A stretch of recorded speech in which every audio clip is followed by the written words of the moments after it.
attention deprivation. Ah! Oh my gosh, can you imagine if this just went down the cliff? Be still, my heart.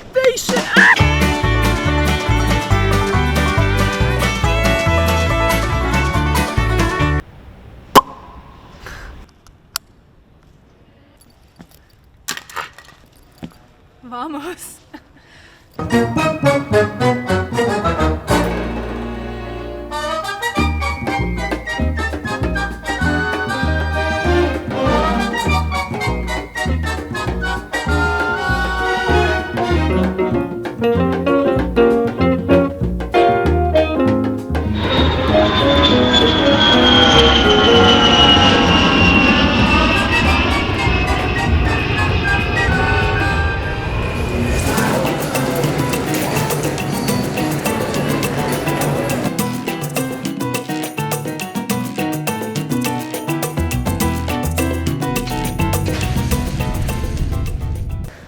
Welcome to Miami.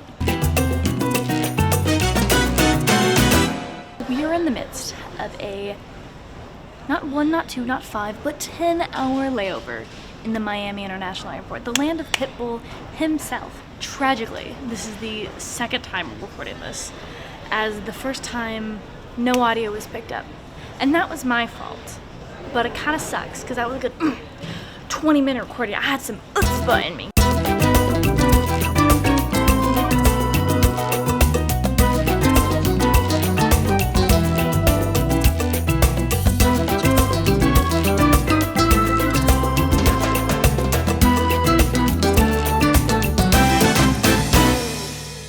Round 2, let's go. We're now well established that I am on my way to Spain. We went to Seattle, Miami, Miami to Madrid. Back-to-back red eyes. This is a young man's game. I'm not there anymore. I'm at the point in my collegiate career where I'm doing 8 a.m. classes, which just means, oh, I forgot to change the frame rate. Let me do that. Where was I? Oh yeah. Ooh.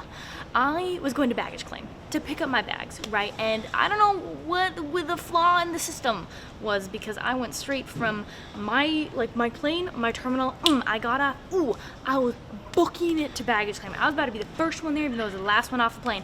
And I get there and, listen, Miami International Airport must have the most baggage carousels in the world. They must be in that Guinness book, because it was just, it seemed disorganized to my feeble mind. And so I'm walking up and down and up and down. I got like 5,000 steps trying to find my carousel. I asked a lady, she was real nice about it. She was like, oh, stupid, it's the one immediately next to us. And I was like, thank you for that. I will go walk in shame over this carousel. And now I'm waiting for this carousel. It says it's unloading from Seattle, and there's no bags. And on top of no bags, there's no one else waiting for this carousel, which is kind of a red flag, because I'm pretty sure I'm not the only one who checked bags, if I mathed correctly. So I sit there for forever, and I end up getting them, but that's all inconsequential when compared to the fact that the lady who I asked where my carousel was, she was like, good luck, mamita. And I was like, oh, mamita? Who's mamita? Me? Oh, the thing that did for my ego, I can conquer the world. The Katie, the mamita version of Katie is the better version of Katie that I'm striving to be in 2024. It was just, it made this entire trip. I don't even need to go to Spain now. This is just like, I've already embodied the mamita mentality. And you want to know something that the pre-mamita Katie would do? This is exactly what happened. I went to take this beast of a backpacking backpack that I just got as my carry-on on this American Airlines flight. And as you may be picking up from some context clues, this plan was foiled horribly. I mathed it out. I was looking it up on their website. They're like, yes, we accept backpacking backpacks. I was like, glorious. I looked at the dimensions. I had my ruler. I was measuring. I was doing like, how many cubits does it take, right? And this was within the dimensions. And I was like, I am golden. People had their doubts. I had none, for I was executing a plan, right?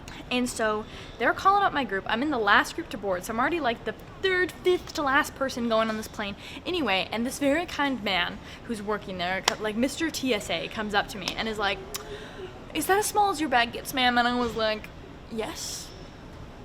But that's fine, because it fits within the dimensions, and I planned this out, I promise you. And he says, well, let's check your measuring skills. And I was like, what do you mean let's check my measuring skills? We don't need to check my measuring skills. I passed elementary school. And so he brings me over to this itty bitty teeny weeny yellow polka dot bikini box. And he's like, if your bag can fit in this box, then we can allow you to carry it on the plane. And I'm looking at this box and I'm like, you know very well this is not about to fit in there. And let me tell you, this whole thing was a sham. A lie. I know the size of those little cubby things that are above the seats, right? And I know full well it would have fit in there. And he brings me this itty bitty box and I'm like, sir, we both have eyeballs. Perhaps mine are better than yours, but I gotta tell you that those are not equivalent. Alas, he disagreed, and so he's like, we're gonna have to check it. And I was like, but here's the dealio, right? I have like oodles of lithium-ion batteries in here. I have all the rechargeable things. I'm talking, I got a speaker, I got bike lights, I got, what are the other things? I just had other things. I had my TI-84. My lifelong companion was coming with me in this check bag. It might just explode if it goes into the belly of the plane, is the situation. You can't be having those batteries. No bueno. So I've learned. And he was like, well, you got time to fish him out. And I'm looking at this line and it's dwindling. And I'm looking at him and I'm looking at the line and I'm looking at him and I'm looking at the line and I was like, this is tight. So anyway, I bust over. I swerve out from this line and I start throwing things out of my bag. I'm rifling, I'm shuffling, everything's disheveled and awry all across this airport. All of my items are on display for the world here. And I pull out everything that I think might just combust inside of this plane, right? Pull it out, I give it to him, I'm like, here you go. In heavy heart, I hand it over, in heavy heart, because I wanted this plan to work, and alas, it was foiled on step one. But we recover, we move on. So now I'm in line, I get like back in, I'm like walking down the gangplank right onto this plane, and the last person, and as I'm there and I'm like about to step on the plane, I remember my bike lights, lithium-ion to the max, and I'm like, that's not good. And a part of me was like, I could just get on this plane, fall asleep on my red eye, it's probably not gonna go exploding, and all will be fine, and I don't have to make a kerfuffle. And the other half of me was like, if this plane goes down, and they're like, lithium-ion batteries found in bag of one Katie Fuchs from what, that can't be my legacy, right? I can't do that to the fair people of this airplane. So I go running back up this like terminal line, right? And I'm like, listen dude, I forgot these batteries, can I just get my bag back? I know exactly where they are. I put it in the bottom compartment, you unveil my hats, and then boom, my shoes are there, and if you just, inside of my shoes is where I stuff them, just boom, get them out. And he was like, we've already loaded the bag into the belly of the plane. And I was like, well, that's a problem. And he's looking at me and I'm looking at him and he's looking at me and I'm looking at him and we're like, what are we gonna do? And he's like, go back down this, what's it called? Like the tube you go through?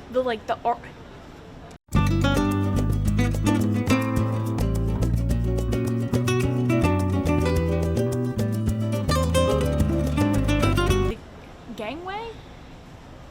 Well, it's called the tunnel, right? So I go back down this tunnel again, and I meet this dude in this spiffy yellow vest. I respect a man in a yellow vest, right? Whew, has my heart. And I'm like, here's the deal. And he's like, oh, that sounds like a pain to get, right? So let me call up my manager. So I'm like, okay, I talked to this guy, talk to you, talk to your manager. He talks to him and he's like, yeah, we gotta do it. And so the whole, like, everyone's on the plane now except for me. And I'm like red in the face, nostrils flares, hair everywhere. I'm sweating because my bag is approximately like 100,000 pounds. And I've been like running up and down this plane and I'm just like, oh my gosh, the plane's gonna explode because of me. So not a good situation, right? And you know, that flight attendant who, like, as I busted around, turned around to like go running back, she, you know, had the little, where are you going type things. And then it's sort of like it turned into like, ooh, I'm so glad I'm not you. And I'm like, I would be glad to not be me in this moment personally also. So they're like, well, we'll fish it out for you. Where is it? And I was like, bottom compartment, past the hats, like go 2 floors under, and then in the vault you find my shoes. Stick your hands in the shoes. You're gonna have to pull some stuff out within the shoes also, because you know you gotta stuff the shoes. That's the most efficient packing method. No novice would pack their shoes. We know this. You know this because you're so smart, right? And he's like, I'm not digging in your shoes. So they open up the belly of the beast, right? And they pull out my backpack specifically, and they bring it back up to me, and boom, boom, boom, pops Natalie Dupe. All is well, and now I have to do this like walk of shame with my backpack down this aisle of this entire airplane, this avian vessel that has been waiting for me.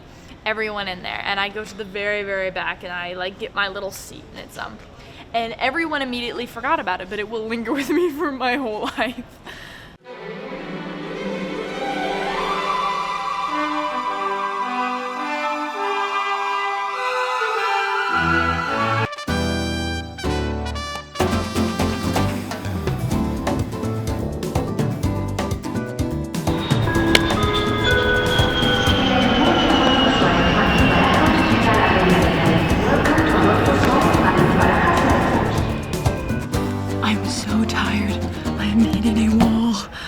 I've been listening to John Denver to try and combat that culture shock right away.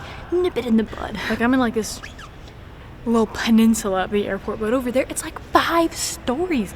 Ne'er have I encountered a 5-story airport. So are these planes like flying and picking you up on the way? Flyby airplane pickup? Gorgeous. I also feel like I'm inside of a mushroom right now. I don't know if you can see the ceiling, but look at that. I feel like I'm in Tinkerbell when they make everything out of like wick and straw and fairy building materials. That adds a little magic to the moment now, doesn't it? My flight was also enormously delayed at the airport. Evidently, like, the lights in the airplane broke and they had to fix it, and then like the bathrooms broke and they had to fix it, and then something else went wrong, so they just had to like rebuild the airplane, so we had to wait for that. And then we got on the airplane and we like taxied all the way out to the furthest, like, shwoo, and suddenly this other airplane goes right by us, and our captain was like, ladies and gentlemen, if you saw that plane that just landed right by us, that was Air Force One, and they have closed the field for the presidential landing until further notice. By the time we get into Madrid, 4 hours late, I had a 2-hour layover. It's gone. She's gone. There's no recovering. So I got this other connecting flight, and I'm waiting for that. And so the time is nigh to get my steps in. It was really exciting.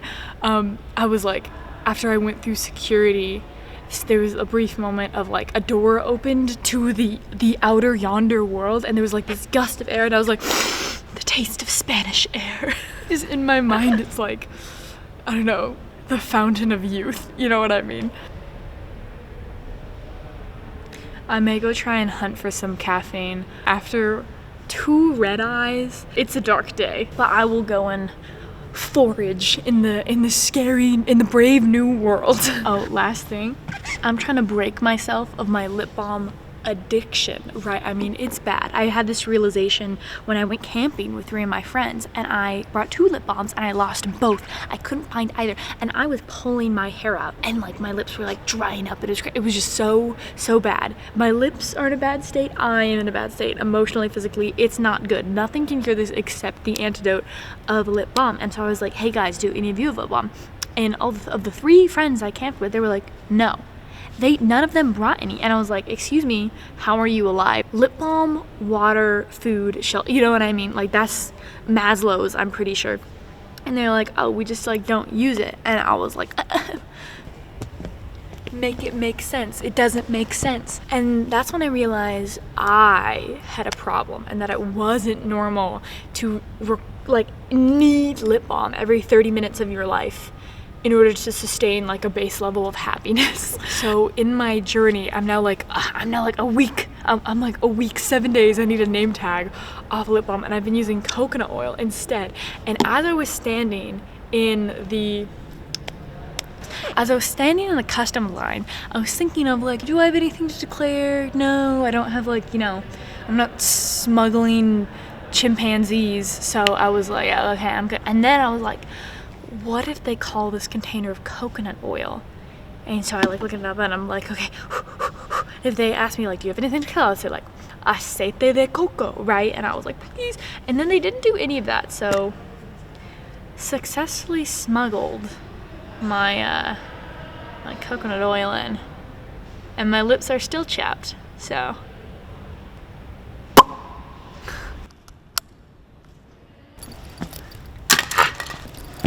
vamos. Just got exposed to a ton of new Spanish child germs.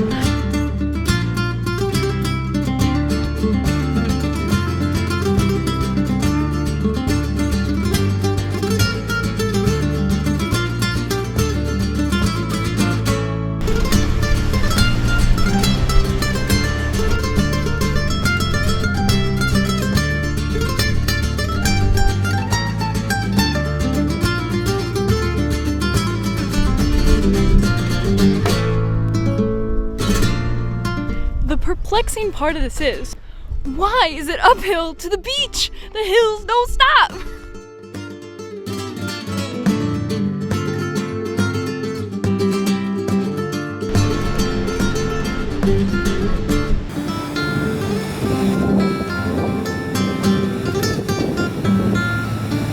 I just stumbled upon this gorgeous cliff.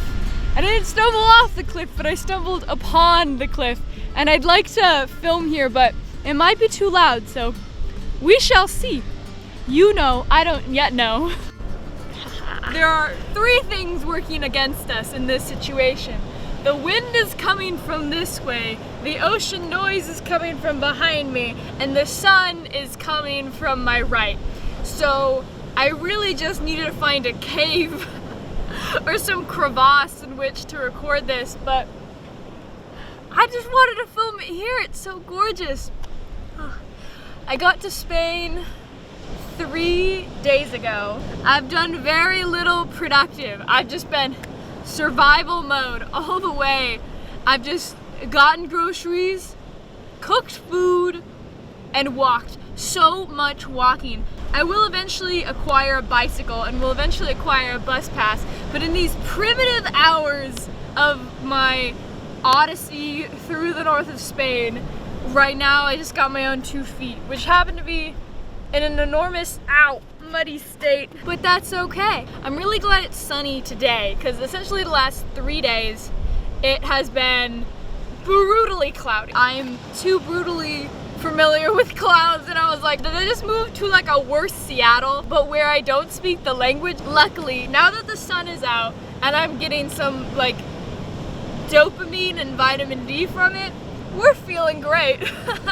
Well, I've had no negative interactions, just stressful interactions and less stressful interactions with people. I found being here, I have a huge tendency to avoid other humans because I don't feel the most confident in my language skills. This will change, but right now it's, you know, it is what it is. I've had a couple of people come up and talk to me assuming I speak Spanish, and they're talking like, oh, the speed of light, speeding Gonzalez out here, and I'm just like, oh my gosh, and they see my poor little overwhelmed eyes just like grow in fear, and then they're like, oh. This mode of operation of sort of like avoiding interactions because they're just so stressful, communication-wise, is very out of the norm for me, because when I'm in my element, I'm talking, I'm meeting strangers, I'm like, you know, getting in white vans, like that's what I do. And so here it's very much the exact opposite. The worst was last night. I went to get groceries because here's the plot twist. I have a meal plan at like a dining hall, right, in my dorm. But in order to get the meals, I have to scan this QR code on an app, and I have to log into the app. Stick with me, there's an order of operations here. In order to log into the app, you have to put in like your Spanish national ID number. Guess who doesn't have one of those because they're not Spanish? This chico right here. And so I try to put in like my passport number, we'll take it, and so I go to the lunchroom and I'm asking the lunch ladies, and they're like, we've never had someone not have a Spanish national ID number. And I was like, well, Wonder Child over here doesn't, so what do I do? And they're like, we don't know, come back later when our boss is here, we can figure it out. And lots of times I just haven't returned. I've intended to, but I've always ever like slept through breakfast / they don't have it on the weekend, so I can't go now, so now I can handle it eventually. This is a very roundabout way of saying the grocery shopping experience here has been tumultuous at best. Last night I went to this little grocery store gas station thing, and I was getting my stuff, and what I didn't know is that you have to like weigh your produce on this machine in the back and then add the labels yourself for the pricing.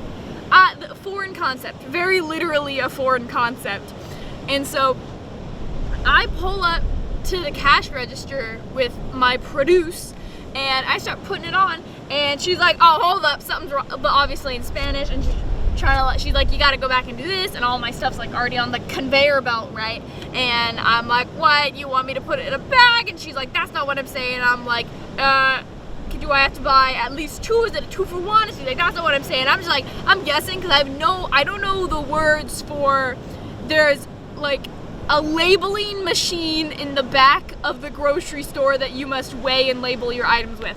I don't have the terminology to understand what she's saying. And at this point, there's this massive line forming behind us. I'm talking like at least 5 people are behind us, all very upset. And I have significantly more groceries than all of them. They all went there to get like the weekend bottle of wine, right? These people are buying bread, just 2 items max. And here I have with like my entire week's worth of food, right? And I'm holding up the line. She's explaining this to me, and I'm explaining this to her. And finally, this other lady in line is like, "Here, I'll show you." And then they're like, "What do we do with their groceries?" This is like, and then, mind you, there's only 1 register open. It's so chaotic. And so finally, the registry lady's like, "Everyone, just wait. I'm going in the back, and I'm explaining this to her." And she's like, "Follow me." She's like, "Grab your things." So now I have like this pile of food, and I'm holding, like, we go to the back, and she tries doing it. The machine is broken. Plot twist: the machine is broken. So now she has to call our other employees, and now the entire store of employees is back here helping me with this machine, and no one's at the register, and the line's like 8 people long now. It's just the most, and I'm like, they're talking to each other, and like they're really being so nice. They're trying to help me, but like I'm causing the biggest ruckus. That was stressful. Cortisone went, woo! I was sweating. I had to like meditate after that. I had to really align the chakras. And I'm contemplating never going back to that store again. You know, I should go back to the grocery store. That's what a personally developed, confident person would do. And now I know. Now I know.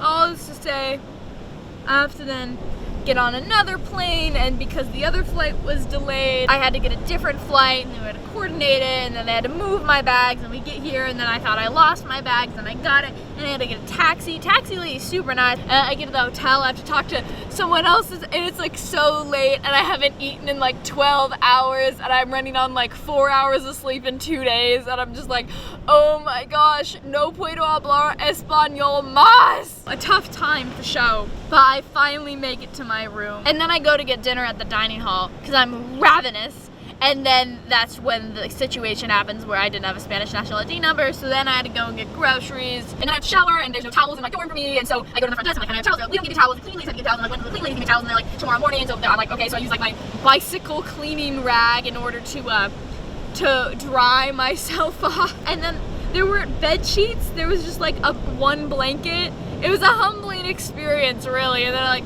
curled up in bed and just I was a rock. I was absolutely out.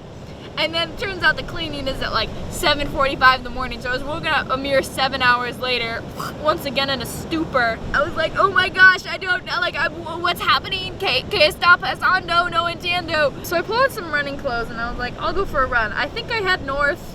I actually went south, and I run for like a 5K, and then I proceed to walk for the next 3.5 hours. Cause what else is a young single lady to do in a city, right? I'm not really a city gal. It's not really my vibe. I like breathing in fresh air, not gasoline. That's not my preferred source of oxygen, personally. So once I broke through the city gates and saw the ocean, I was like, my whole nervous system relaxed, right?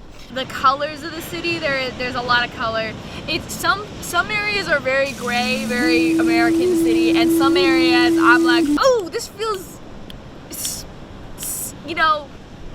flamenco. I also got a plant, finally got a snake plant. I've been long awaiting being a snake plant mother. They're amazing at filtering the air, and my roommate has a lot of like, artificially scented things, and likes to sleep with the window closed, and I'm like, oxygen deprivation! Ah! Oh my gosh, can you imagine if this just went down the cliff? I would cry my heart out. Be still my heart. Patient! Ah!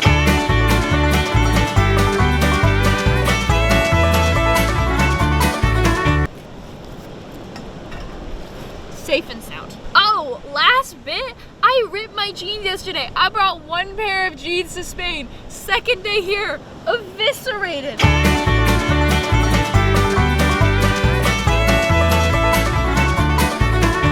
I just ripped my pants. I brought one pair of jeans to Spain. One. These guys. And I was walking past, as you do in Santander, and I saw this structure, and I said, now you're speaking my language. I love to climb structures. So I went full monkey mode. I was like, ooh, and I started climbing this thing halfway up here, down the crotch. Now I'm going to walk to, Las Fabricas de Joanne to try and solve this issue, because I brought one pair of jeans. Gone. Second day here. I'm trying to find a church to go to, but I just happened to stumble upon this building that said Christian Church in Spanish, really near. And I saw it and I was like, oh my gosh, I'm just gonna walk in and see if anyone's there to ask questions. And I couldn't find the entrance. I circumnavigated this place twice. It was just like a building. It was just a monolith. I couldn't understand that. So probably a money laundering front, if we're being honest with ourselves. Oh, me a stufa, my stove. 2 burners, right? And plot twist, knobs, not a thing. It's touchscreen, and and it's so insensitive. I have to punch this thing and slide it. All my fingers to get it to detect this proton movement. So I can change the temperature. And so I'm trying to cook my onions, and I go to set it to 5, and it's those things I take my finger off and it's jumps to 9, and I'm like, no, my onions are burning, and I'm not trying to flambe over here, right? I'm not ready for that. This is my dorm. I'm not trying to set it on fire day 1. And so I'm trying to move it back, and it's not detecting it, and my onions are, oh my gosh. Oh, there are people. That's really embarrassing. So it was just crazy. Really. And the real flaw of the design is that as the burner gets hot, so too does the touch screen. So if I come back with no fingertips, at least I will be able to begin a full-time career as a cat burglar and save money on gloves. My advisor, who I spoke to yesterday at the economics department, this was so upsetting, because I pull up, I start talking to her in Spanish, we have half of our conversation in Spanish, and I'm giving her paperwork. This is big Spanish vocabulary is being delivered at an excellent speed, right? I'm feeling good about myself. I'm like, whoo, whoo, whoo.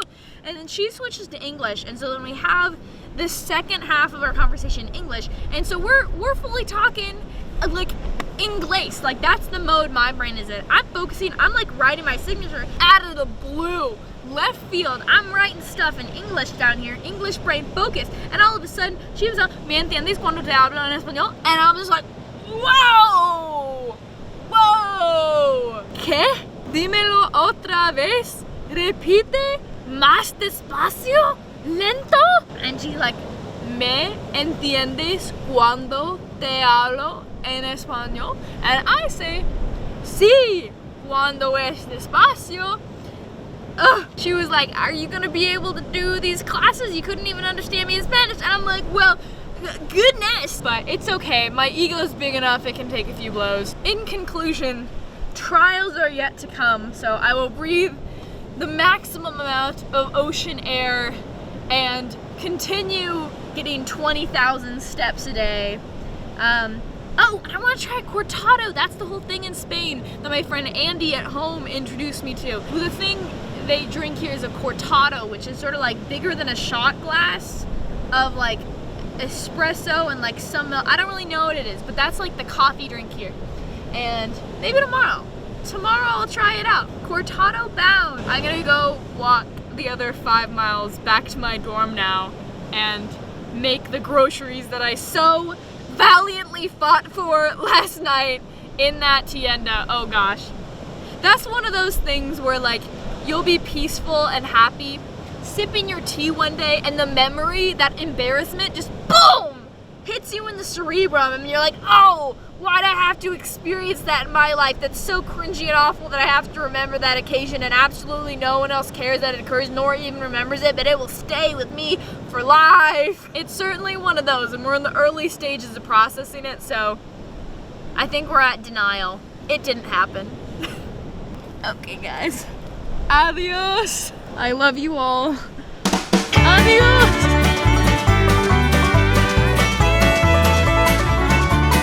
That is the faith I have in like the American airline system. Santa's elves caliber execution in the baggage, right? So I'm over here thinking, who am I to tamper in the elven ways of baggage claim, right? I didn't know that European standardized buttons were harder to push. I'm feeling a little wired right now. I think it's like the palm trees outside. They like excite something like feral inside of me. I truly couldn't say what's worse. The intense fear of falling off the cliff or the intense fear of my hat blowing away. This is a very important hat to me. Walks of shame don't count towards your steps. One day I went to Mardi Gras down in New Orleans. Met a girl named Genevieve, what a beauty queen. Asked her, would she marry me? Not in a million years. I'm headed back to Texas to drive on